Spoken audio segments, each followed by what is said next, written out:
Hi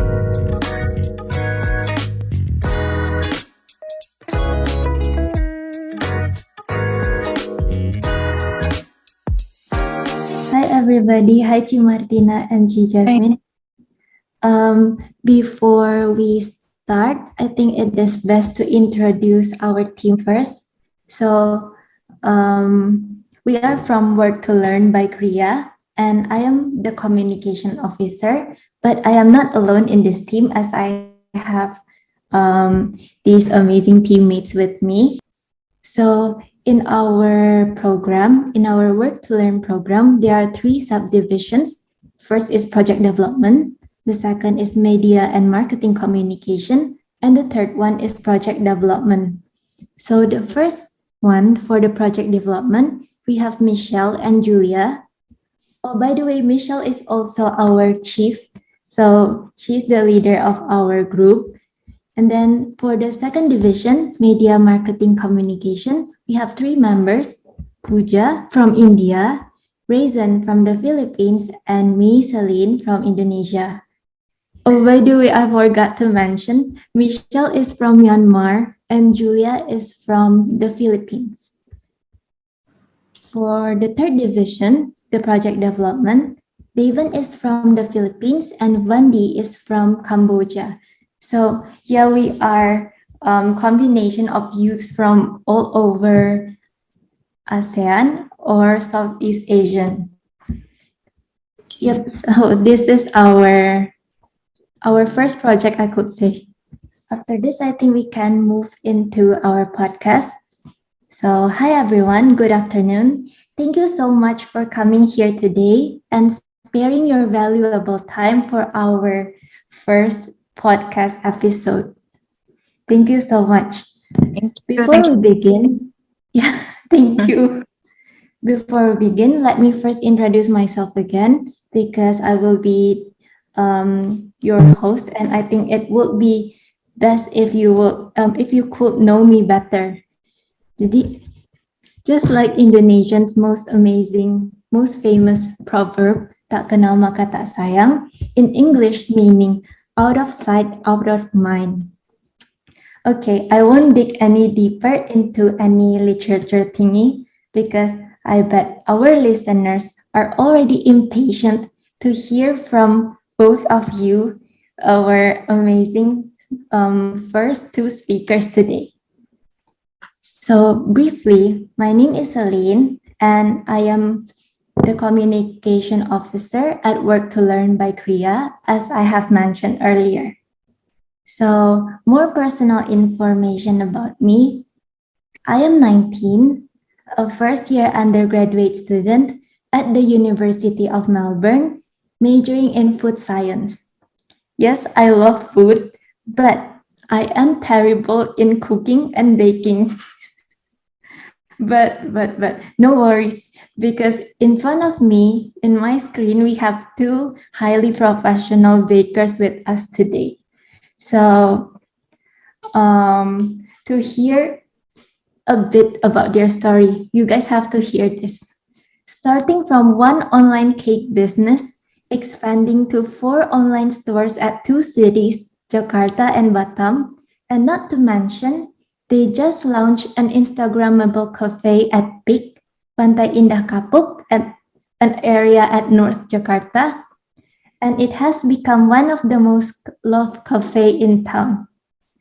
I'm not exaggerating it, but it is crazy impressive to see the crowds queuing in front of the store even before it is opened. So without further ado, let us welcome the unstoppable duo, the co-founders of Scarlett's. Okay, my name is Martina. I'm 25 years old. I'm the founder of the previously mentioned Scarlett's Cake. That's it, I guess. Over to Jasmine. Okay, my name is Jasmine. As mentioned before, basically Martina is the baker, and I basically in charge of other things except from baking. Oh, so I was wrong. I thought that both of you are bakers. Uh, um, May I know what is your job beside what is your job for Scarlett? For me, Mm. yeah, I create the contents for the Instagram and maybe planning for the marketing and such things. Anything except from the kitchen production.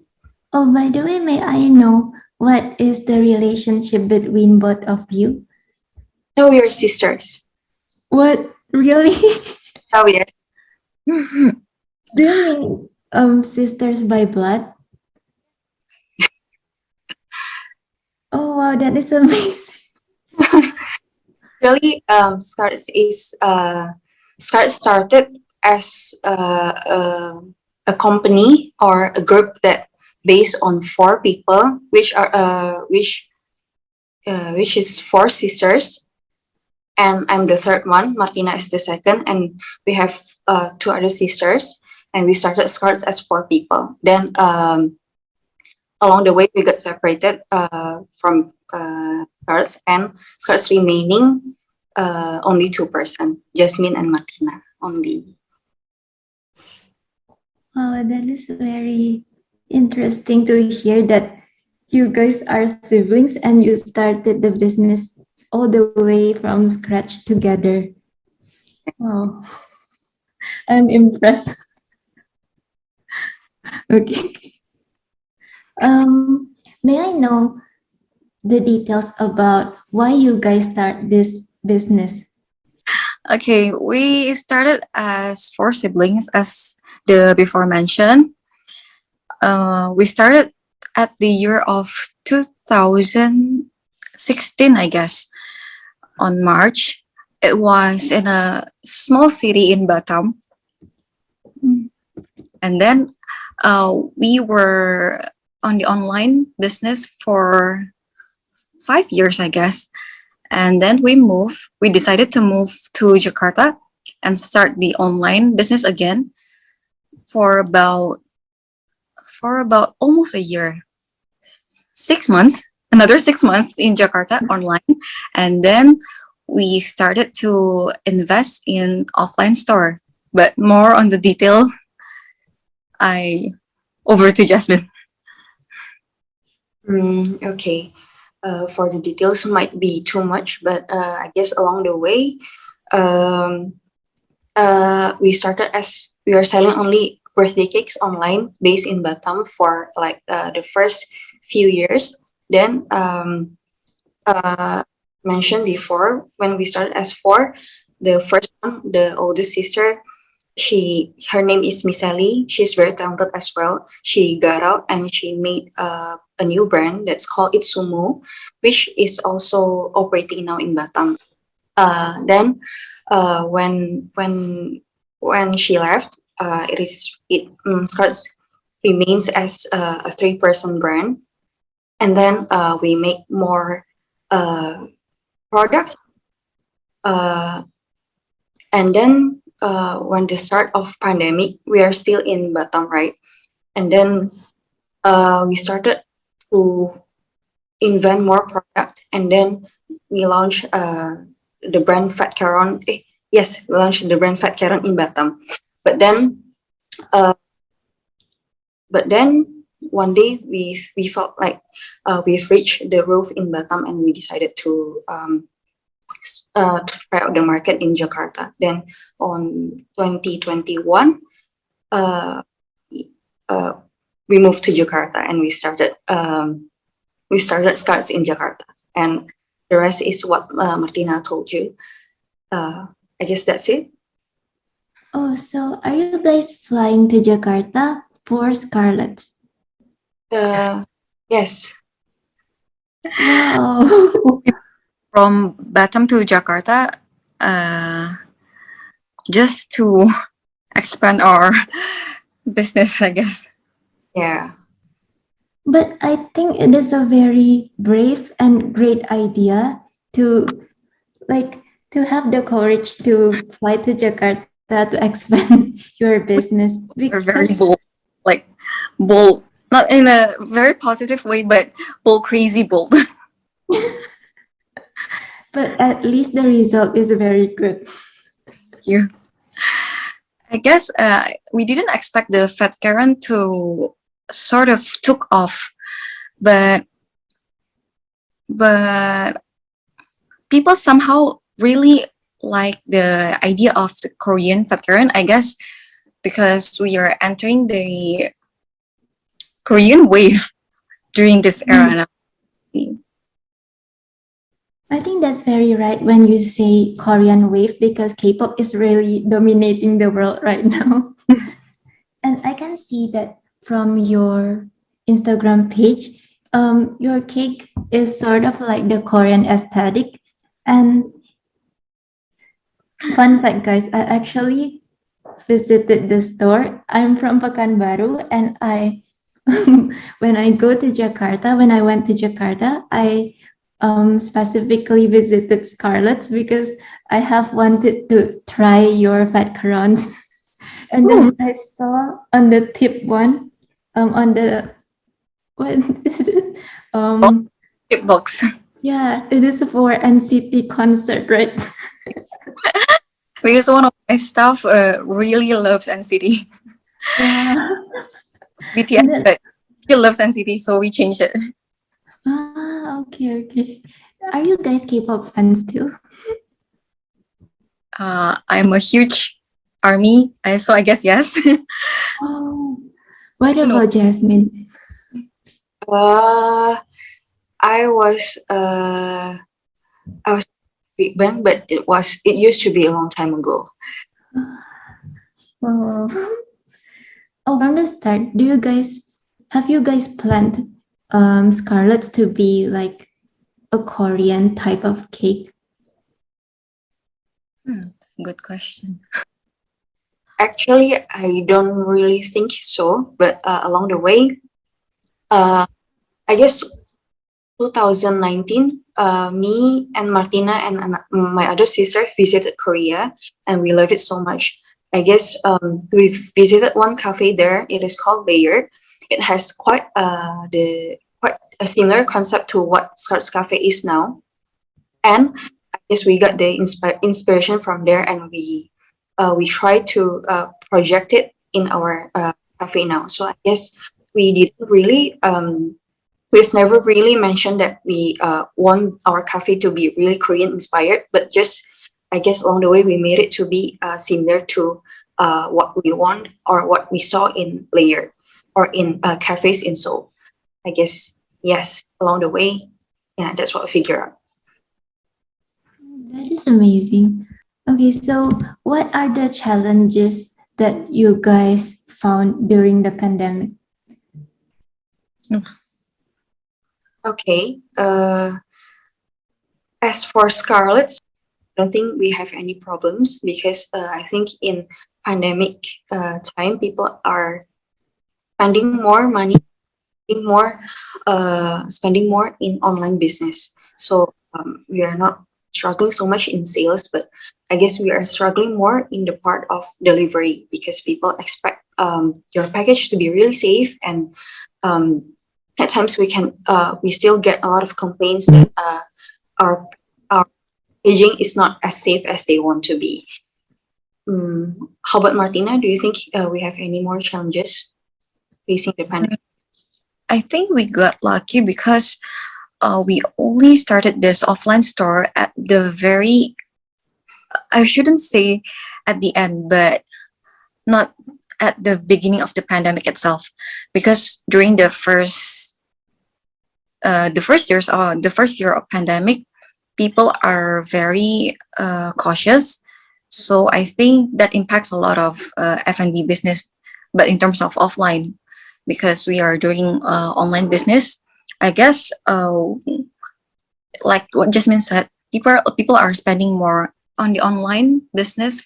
I actually agree with you guys when you say people are spending more in online shop during the pandemic. So I think you guys are lucky because you guys, yeah, right, because you follow the flow of the pandemic really well. Like, I wouldn't say very well because we are still in the middle of pandemic, and we have challenges now too for the stores. We have to be very hygienic, and weirdly, uh, weirdly we have the aesthetic that we want, how to display our item and etc. But because we have to follow the new protocol, it is it is quite impossible to display our items as how we wanted it to be. I guess that's one of the weird newfound problems for us. Oh, and then since the pandemic, our government has already established new rules. For example, limiting the amount of visitors to dine in. Do you guys think that it has a big impact towards Scarlet's Cafe? I guess it probably have to some sort of extent, but we are doing our best to meet the to meet what government wants, I guess. But we are struggling as well. Okay, so when you say that since hygiene has become one of the most important element to be paid attention to, especially because of this pandemic, and that you guys cannot display the cakes and the fat currants as you wanted, do you guys have any motivation to keep on displaying the cake as you want, like finding a new way to display it, but adding the hygiene parts also? Yes, actually. What Martin meant was actually in our store we have two display section. The one in the showcase, which is the cold one, and the one outside the showcase, which is displayed in a table. So the one in the showcase is obviously safe because it is closed. Then the one that's in the table, our vision was supposed to we display our baked goods freely, meaning without any coverage or without any barrier. But because obviously because of pandemic and health protocol, we cannot do that. That's why we only display our scones, which we can close with a glass dome. It is like it's like a glass dome. So we put our scones in a plate and we put a glass dome on top. So our scones is not exposed directly with customers. That's how we deal with it. And it is also sad that we cannot display other cakes or other things more freely as we want to. Okay, so the idea of glass dome, where do you guys actually get the idea? I guess we just We just look for the aesthetic one. Okay. So, do you guys plan to display any products like other than the scones, but like other products in the glass dome? I guess it depends on the product as well, because like cakes and tarts and etc., they need to be on the fridge. They need to be in the fridge. And for the scones, the displayed one, they're actually dummies. So we have to display only dummies, and the scones are baked freshly from the kitchen. Oh, okay. Because we want the aesthetic. I get it. Talking about this so far, right? I saw that both of you are like, you guys have a huge understanding about cakery and patisserie. So, may I know what are your educational background? So we really did anything specific. We did P3. So that's for the start. So basically, we just learn things from YouTube, mostly. So we did not attend any formal I- education for pastry and etc. After high school, we just started Scarlett's, and then somehow people like it, and we took it as quite seriously from the very start. What? I thought you guys have attended like some courses about baking. So it's not, it's purely from the media. Yes. True. Wow. We did go through a lot of trials and errors. Like for example, our fat currents, because macarons is one of the most, I guess, difficult items for pastries. So it was a bit of a challenge for me to master the shell, the outer shell, and I think I did try 20 or nearly 30 batches of failed macaron shell before I got to the right texture and shape that I want. So 30 trials before the launch of the real fat currants. And that's only for the outer shell.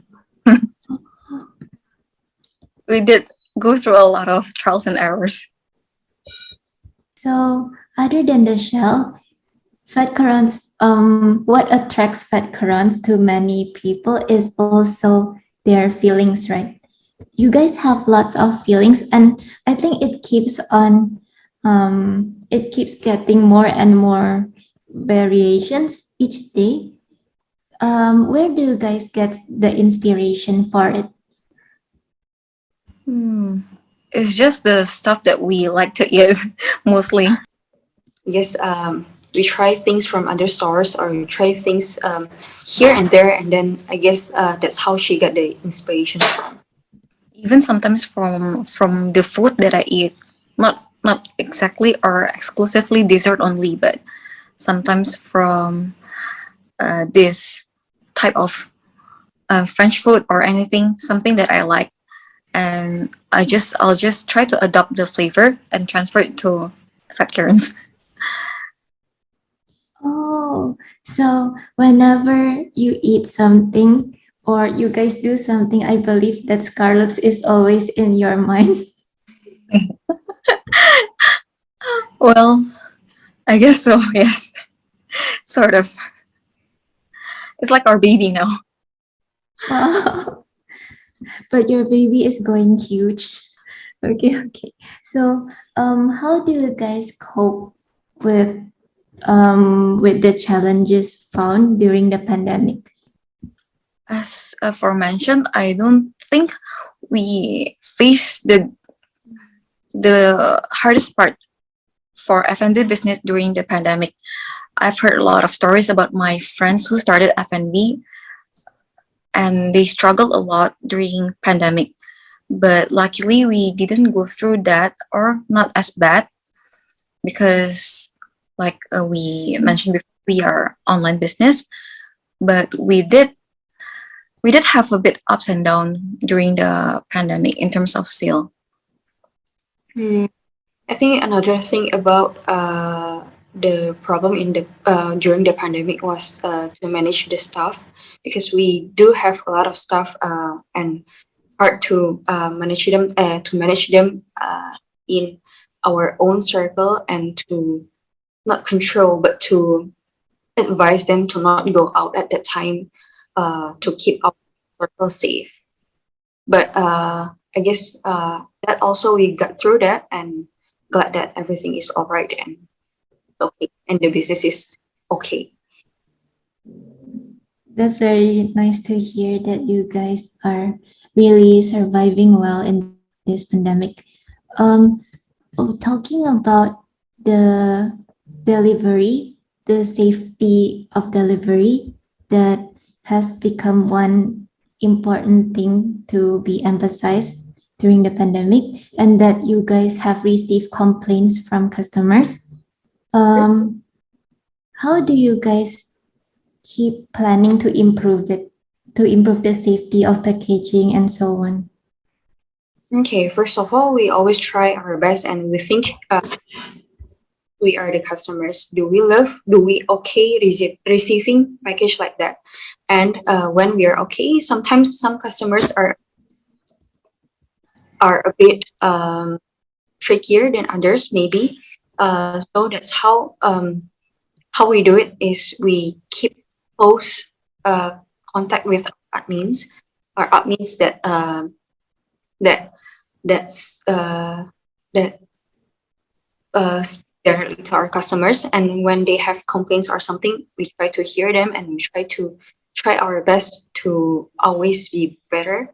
Mm, Talking about complaints, do you guys receive lots of complaints or especially at the beginning? I think not just at the beginning, we receive complaints daily, but I guess complaints are not something that's really terrible because it keeps bettering us. So yeah. Do you guys really take into consideration like what they are complaining? And have you guys got into a sort of this is I think exaggeration, but some kind of mental breakdown? Have we? I don't think we have. I don't think we have gone there, but hopefully not. Hopefully it will not happen.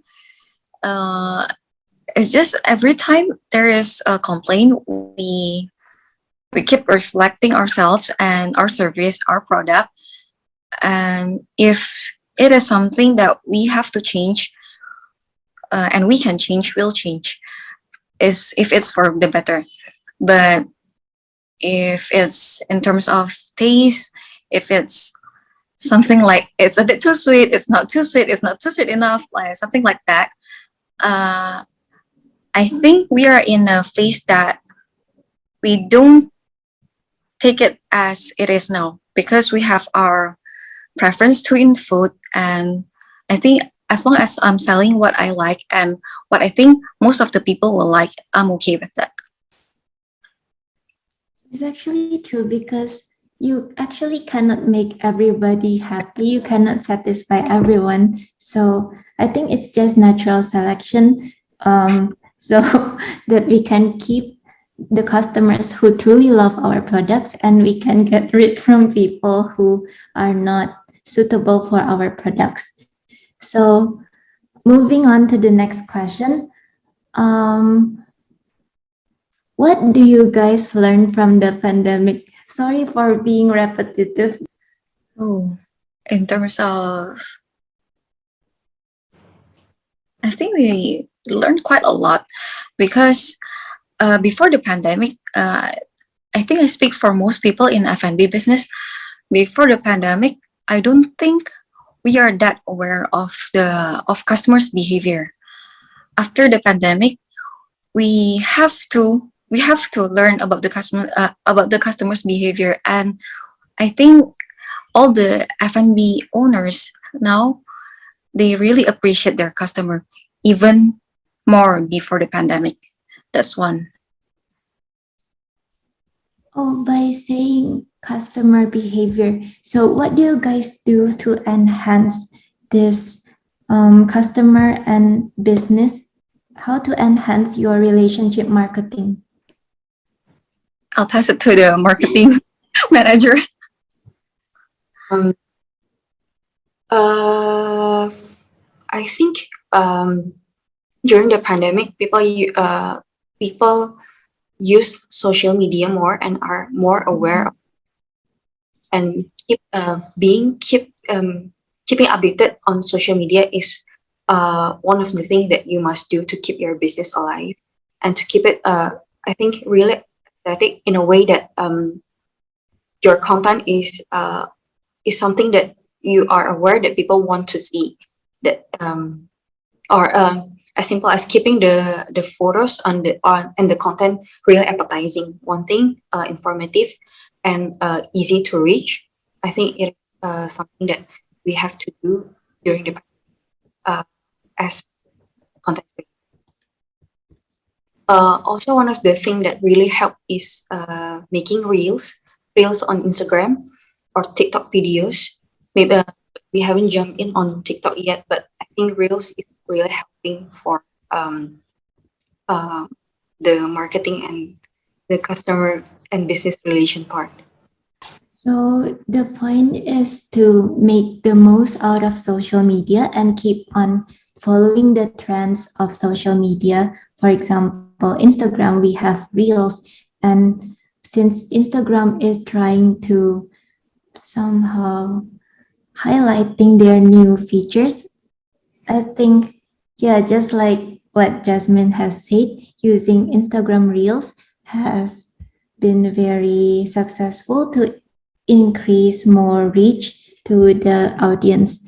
And then, other than how to keep Scarlets alive, how to keep the old customers, how do you guys um how do you guys like how do you guys shine from other competitors? Because I believe that others are doing the same. Okay. Actually, the product is how I believe how we shine more. I wouldn't say shine, but how we trying to survive more than other. Um, because brand itself and the product, we are trying to keep it very sincere. Sincere in meaning, we are delivering product with the best ingredients, product with we are selling things that we believe that we really really like. That's how we believe that Scar is surviving. For you, Martina? I think that's quite on point because we are only selling what we think is the best. Not like we are uh, not like we are so picky as because we always think like we are the customers, and usually I'm not that picky on other people's product, but in terms of what I sell, we are really selective about what we try to sell. So to conclude, products are what differs Scarlett's from your competitors, right? And moving on to the very last question, what is your expectation of Scarlett's in the future? I mean, like in the post-COVID world. Since we just opened our first store, I think last month. I think I think today is the mark Mark, of month opening for our offline store. But maybe it's too young for us to think about the second or third store. But we are. I really want. I speak I because we haven't talked about this in a very solid manner. But I think we are looking for the second store, hopefully very soon. And yeah, For the second store, do you think of opening a store outside of Jakarta or still in Jakarta? I think Celine is obviously hoping we would open in Pekanbaru. Is it? Yeah, yeah.